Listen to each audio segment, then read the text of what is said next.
Alrighty. Hello, everybody, and welcome back again. Sorry for the technical difficulties. Hello, everybody, and welcome back to Nerd Tactics. For those of you who are on here early, sorry for the technical difficulties. We are going to be going over territory battles, literally one step at a time. So we're going to break down the strategy that the Sith uses, and break down the who, what, when, where, why, and why our decisions are made. So, Whiskey has joined me today. Say hi, Whiskey. Hello, Radioverse. So, um, the reason we're making this video is that Whiskey and I have been tasked with giving the Sith the most stars possible, specifically Team Malachor. And we kind of wanted to walk through our thought process, why we choose stuff, what some of the holdbacks, some of the reasons we've lost a star or two, and the plan going forward. So let's start with the overall plan. So the overall plan that we are looking at is to gain as many stars as possible, realizing that we are not going to be capable of gaining 45 stars. And that 99.8% of guilds are not going to be able to hit 45 stars. So before really we even started, actually in a conversation I was having with somebody else, I sat down and said, I think that our guild will probably hit about 36 stars. And after playing through this, I think that we could have hit 36 stars, but we're going to hit 35 stars by the end of this. Isn't that about, is that about what your estimation is? Yeah, that's about where we're at right now. Okay. There was, I think, in a very optimal situation, maybe a couple more territory battles from now, we are right on the cusp of 37 stars. Okay. But everybody definitely needs to be organized, and it's no easy feat. Okay. So let's start from the very beginning. Let's start with the first phase, so the first 12 to 24 hours of the territory battles. So the rebel base. So the first thing I'm going to say about this is that for a guild the size of the Sith, this is a complete free-for-all. Literally go out and do what you want. If you feel that you're going to have issues with your platoon missions, I will state that the platoon strategy that we're going to talk about a little bit later will apply just as well to phase 1, but for the sake of the Sith, we are a complete free-for-all in the first phase. Literally, as soon as it unlocks, our guildies can jump in and be part of it. So, phase 1 done, right? Hopefully you 3-star it, and then we go to the phase 2. So phase 2 is where it starts to get complicated. You want to come say hi? For everybody who doesn't know, this is Kip. He's a video hog and is in all of the live streams. So, yeah, so phase 2. So this is where it starts to get tricky. For us, it's pretty much a free-for-all because we're pretty standard in the fact that we can, well, it should have been, but we didn't have very good planning on it. In fact, we were really hectic during this phase for us, and I believe that this 3rd star on Overlook is one of the stars that we missed. Would you agree with that? Definitely, that's what I was thinking. So part of the reason for this is the overall strategy, and the strategy that we're looking at is a strategy that's about the numbers. So it's not about at the beginning of the day, I can't tell you who needs to deploy where and what needs to happen exactly, but I do have a pretty good idea when the day starts. So we run this in phases. In fact, if I go back and look at my notes for territory battles and the planning of this, when I look at it, I literally broke it down into a whole series of steps. So the first step would be platoon missions and then complete a single star on all 3 territories, and then you go back and you 1 star at a time. That being said, we've done the math since then, And we've realized that if every person completed every combat mission, you actually 2-star the territory. Did you know that, Whiskey? Yeah, we So figured that out together. yeah, so just the combat missions alone are enough to 2-star a territory. So deployment on top of that deployment will either make up the difference or will push you to the next star. So 50 people doing the combat missions should get you to 2 stars. Or very, very, very close. In fact, I was thinking about that, and if with the deployment that you get on top of the territory, you actually should get 2 stars almost guaranteed, even if a couple people miss. So that's something that we looked at. So the first step, the first planning step as a leader of territory battles, isn't the combat missions and not anything like that. And we do recommend that you wait the 2 hours after start time before you go in. Did you see that post from the admin? Yeah, I was just about to say, at least until we hear anything further from CG. Correct. Right now, that 2 hour wait, because you don't want that bug. It takes your points. Yeah, it literally will wipe your points out and they don't count. In fact, I did notice today that if you deployed, you were stating that you mentioned to me earlier that if you deploy in platoons that you get the points. Yeah, we have been going back and forth. We weren't sure on this. This morning I did it and they were still at 0. So what I'm going to tell you is that 2 hour bug, that 3 hour bug really does exist. So we need everybody to pay attention and not deploy for that 2 hours. Or until an officer calls it. Okay, so platoon. So I'm going to go to our current platoon so that we can walk through this. Because today was the first day that we had real issues with platoons, that we weren't able to finish them all. To our frustration. So the new plan, the way that we are going to approach tomorrow's platoon missions is this. We will call out platoons in pairs. You should always call it out in pairs because it takes 2 to get a level. If you have a third one, it's not worth doing. You want to get them if you can. Now, obviously, you want to complete platoons 5 and 6 if you can, because that's a lot of territory points. But honestly, these territory points are not worth the amount of characters you have to put into them if you can't complete them. Would you agree with that? Yeah, definitely. And real quick, Jumping Joey, CG is the one that gave 2 hours as the marker. We're not sure what it has to do with their bug, but 2 hours is the line that they drew. Yeah, they drew the line in the sand. All we're doing is passing on the information. And honestly, from what we've seen, it's legit. It seems to be working with the bug that we're seeing. Okay, so when you go into platoons, here's what you need to look at as a leader. And here's why leaders are calling it out the way they do, and why you shouldn't jump ahead of the leaders' callouts. So we're going to go into a platoon that we've completed. You can see in this platoon that there's a bunch of characters. Some of them are rebels that you would plan on using in your everyday squad. We have a lot of characters who actually, for example, this is a 7-star base, level 85, that somebody put in here because we needed the spot covered. They had to cancel a team that they were going to run in order to put it in there. Now that being said, we weren't able to get a 4th one. You see this? And so we're 1 short. So he probably could have kept his base. Unfortunately. It was a big waste, in my opinion. And where it likes to slip you up on these is you don't think about it too much in the early phases because they're all low-level characters you're not going to use anyways. Correct. But as we get to this point, now people are having to donate characters they wanted to use in their combat missions. Exactly. And so what we recommend is that you pick 2. So for example, in this situation, I would probably pick 1 and 4. The reason I would pick 1 and 4 is because there were the least number of crazy characters. There were none of the rare Ewoks. For example, number 4 had no Baze. Baze is a very rare character to be able to get. It had a Chirrut, but it had 2 Chirruts, but it had no Baze. And Baze becomes a very rare treat in these battles.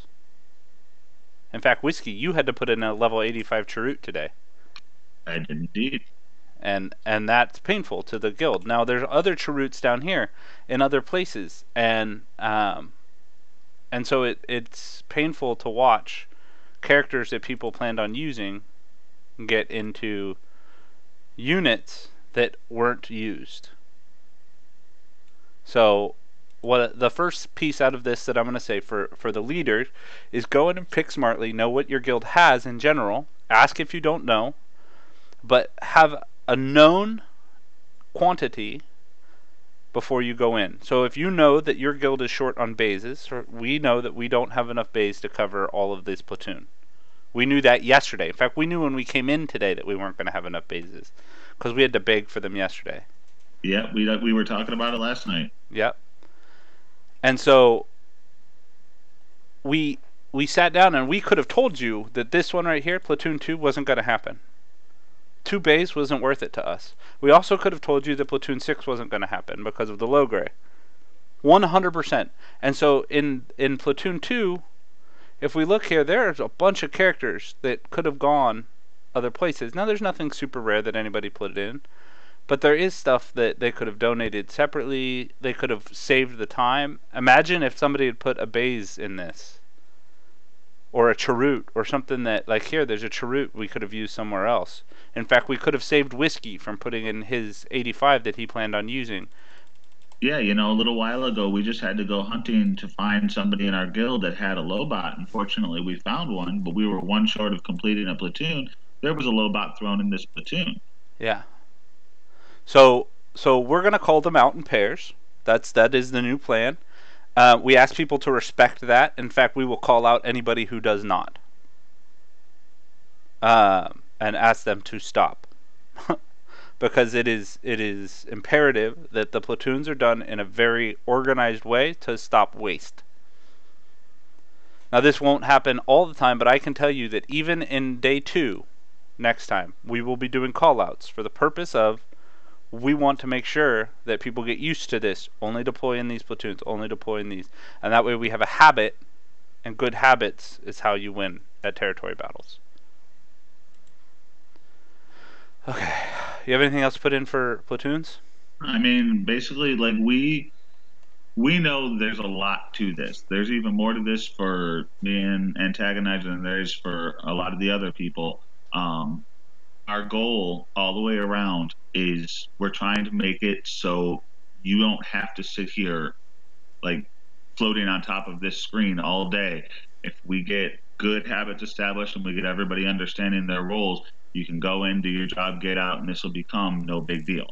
Correct. And it's not even if everybody does their job, it's not a lot of work for the leadership.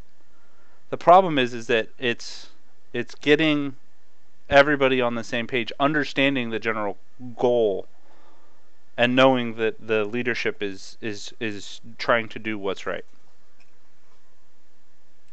Okay, so our next note here is combat missions.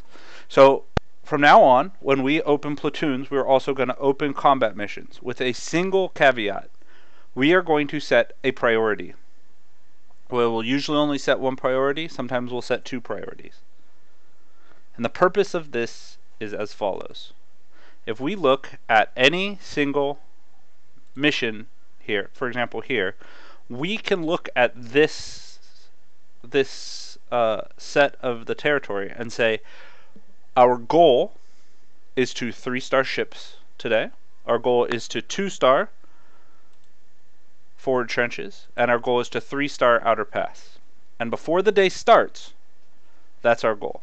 And we discuss it and know that that's the plan, is that outer pass will be 3-starred, and that if we fall short anywhere, it's going to be the 3rd star in outer pass, so that we protect the guild from losing that star, or from losing the 4th star in combat mission.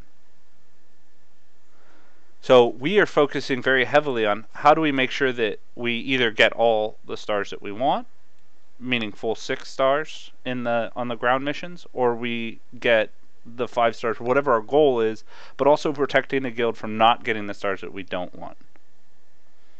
So I'm going to talk a little bit about the strategy yesterday, why it would have been better, and why it didn't work. Whiskey worked with me on it. We had to change it today because we found out people were not participating correctly.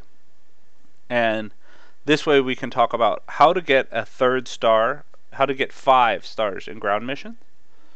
So I had a very specific idea that if you did not reach for the 2nd star on the one you planned on 2-starring, that if you got the 3rd star in one of them, you could easily get the 2nd star just by completing the combat missions.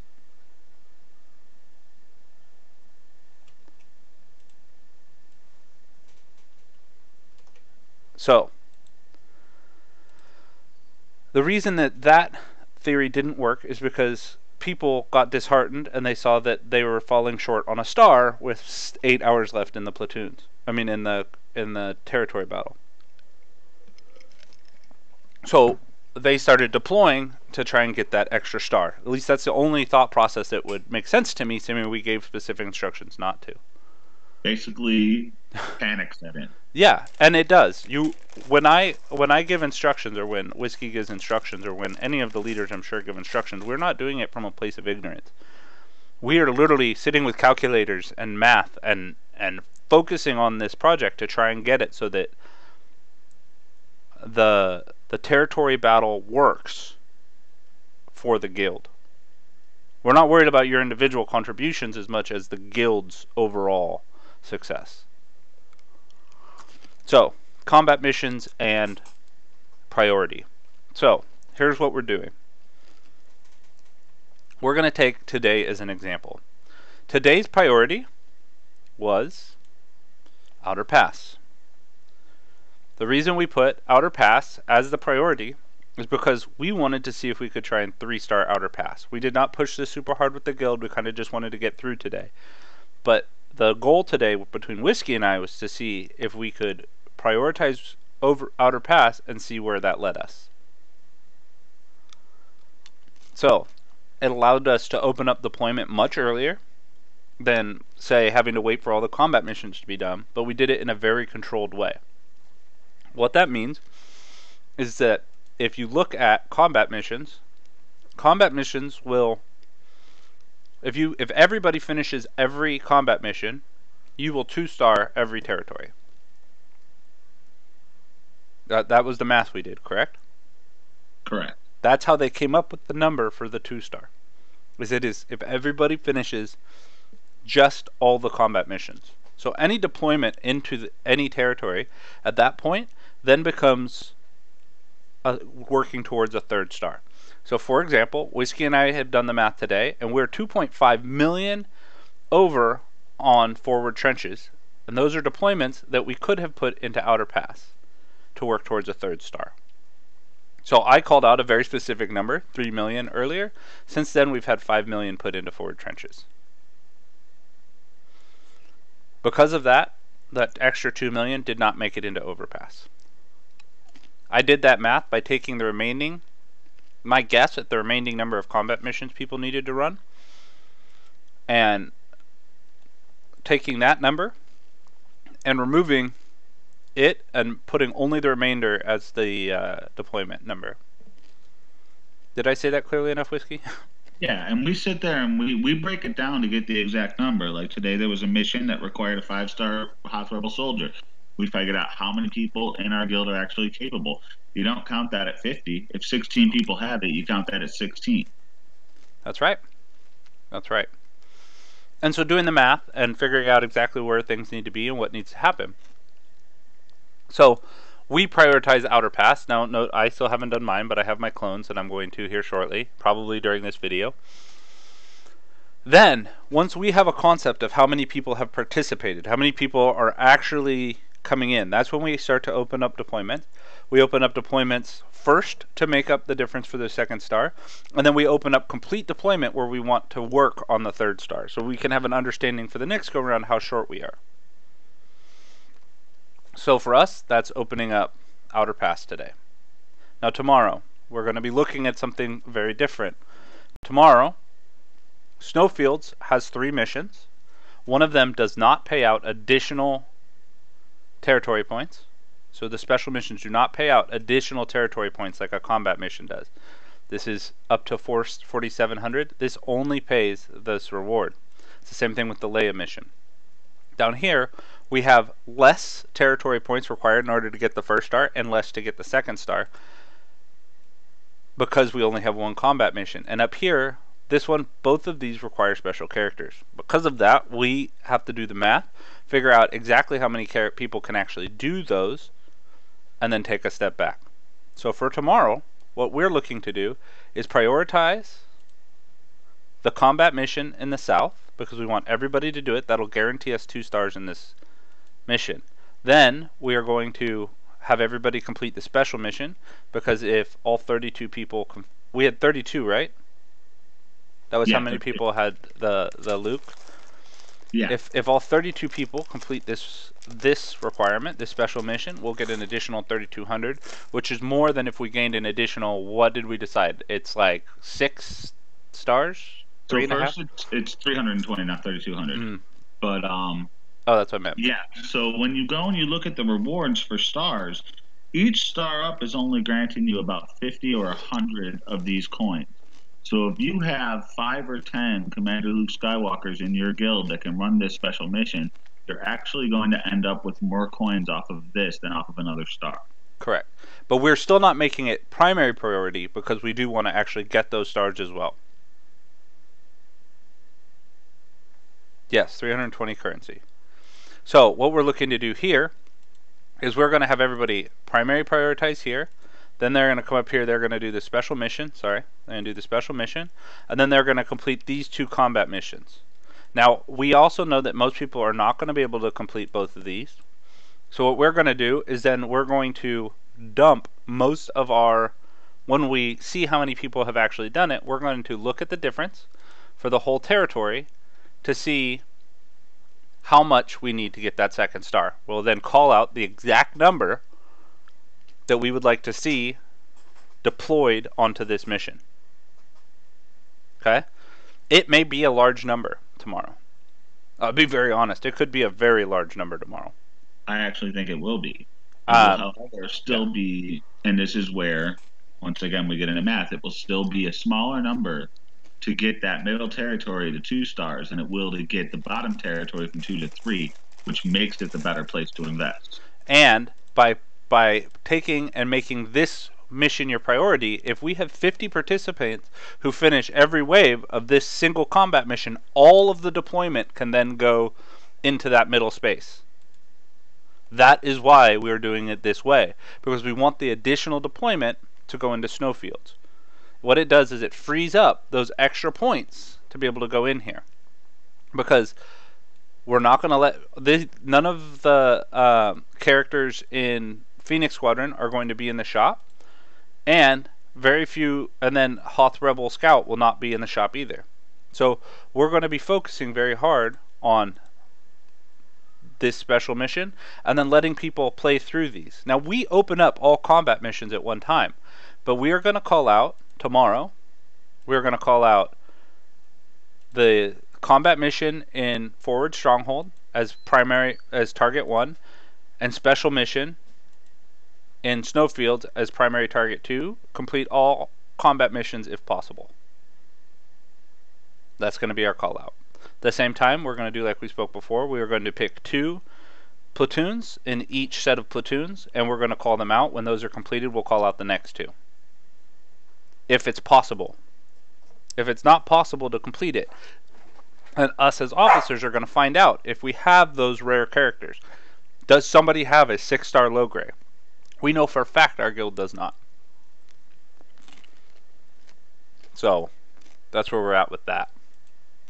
Do you have anything else to talk about with combat missions and priority? The only thing I'm going to try and keep emphasizing to people, because I'm experiencing it more and more every day, is don't necessarily be afraid to break up your best squads a little bit. This isn't going to matter too much tomorrow because they're so specified squads. But I'm going to tell you, I just pulled 6 waves out of 6 today with a team. It was Tebow, Ewok Elder, fives, Han Solo, um, somebody else really weak, and most of those guys were sitting at G8, and it didn't matter because these guys are built to survive more than to kill. Ewok Elder kept everybody alive, and it took me like 20 minutes to do the 6 waves, but I could get through. Go back to Love and Healers. I agree. Healers, people who resurrect.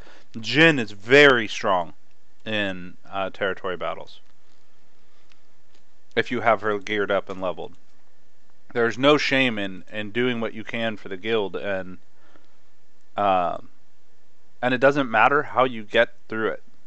So don't feel like you need to take a power squad in, I guess is what I'm saying. There's enough rebels now where you can really do these missions in a really solid way. So I talked a little bit about this, but one of the last note I had on here, I think I already covered it, but is why we wait to deploy. You want to cover that for us, Whiskey? Okay, the short answer is user error.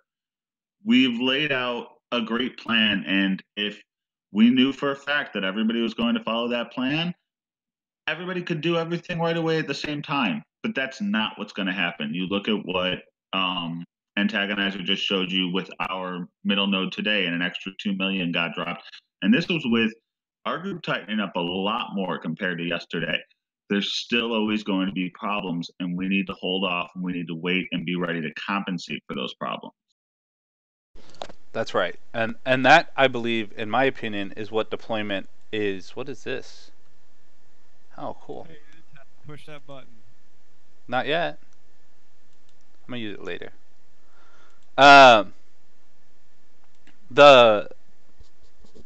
So deployment is such a huge easy button. And maybe not an easy button, but it is the thing that makes up for the mistakes. So if you can't complete all 3 waves, your entire collection is taken to cover the difference.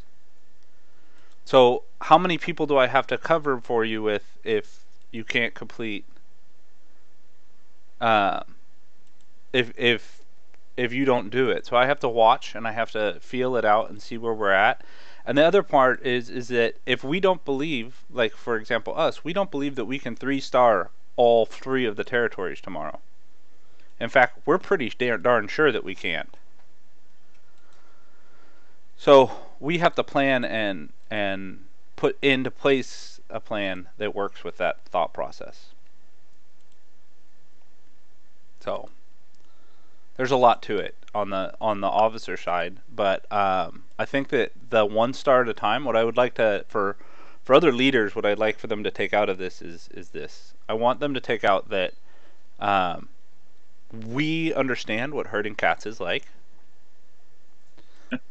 And that getting people to do, you may have the perfect mathematical equation for finishing territory battles, and it doesn't work out because you just can't seem to get everybody to follow the lead. And that's part of what we're trying to compensate for with this plan, is the fact that although we have a very solid guild that is very good, and even in Hat, we don't require a lot of coaching or what's the word I'm looking for? A lot of organization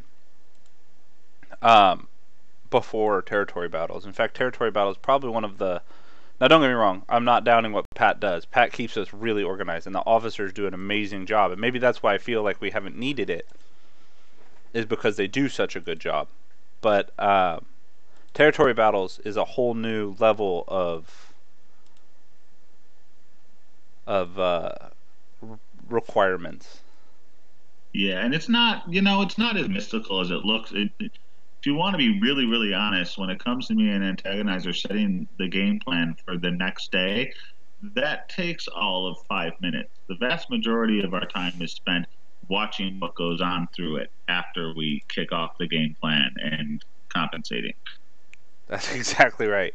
Because what happens is that when things don't go as planned, there is or people they're like, we had a guy who was camping today. It's not a big deal that he was camping today. We already had a pretty good idea of where all of the deployments were going to have to go. Maybe not the exact number, but 1 million even going in early isn't a huge deal to us. So planning that out, and when he said, "Hey, I'm camping. Do you mind if I deploy early?" I was like, "Sure, yeah, deploy in this space right here." And lo and behold, it's in the right place.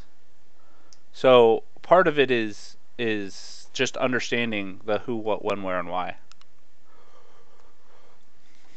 By the way, I don't know if you guys saw this last night, but they finally released candy corn M&Ms again, and they're my fave. You are a weird individual. It takes one to know one, whiskey. You know what? I'll take that. Oh, welcome back, ProTag. Do you have any final thoughts on territory battles today? ProTag? Or did he leave us again? Oh, he left us again. Not in general. Well, he was. He was in here with us. He was like, push that button. And then he left. That's all he said. Well, he got his mark in. Yep. Well, I'm just going to finish up this 6th wave here before I log off. But I guess the big thing that I want to pass on to my Sith, to the Sith, the members of my guild, is trust us. We are not in any way winging this. This is us sitting down and planning very methodically exactly what we're going to do. And honestly, not just us. The other officers have been a huge help, bringing opinion, answering questions for us, informing us. I run most of the territory battles from my Discord without even logging into the game because people are giving me information, and I'm like, okay, so let me log in and just check something right fast. Okay, this is what it needs to be. So is that what you're doing too, or are you in the game constantly? No, I'm doing the same as you.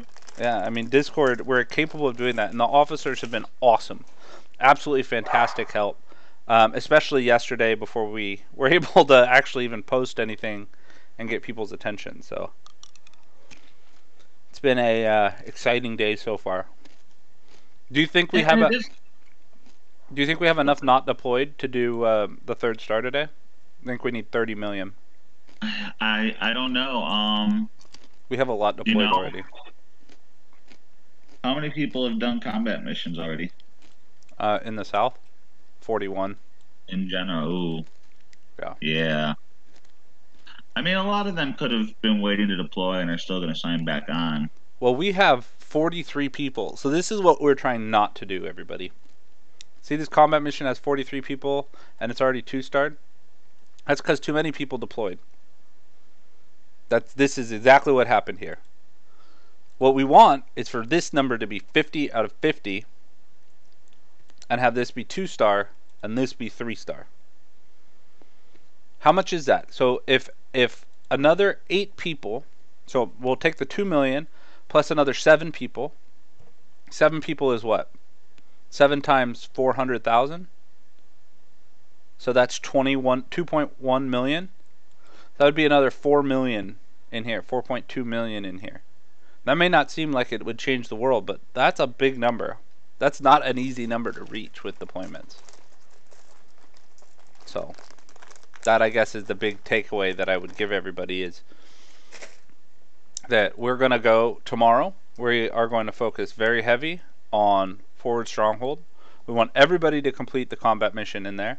Deployments will be called 2 at a time, and we are going to request people to do that. The second priority is special missions, so that we can get those extra coins.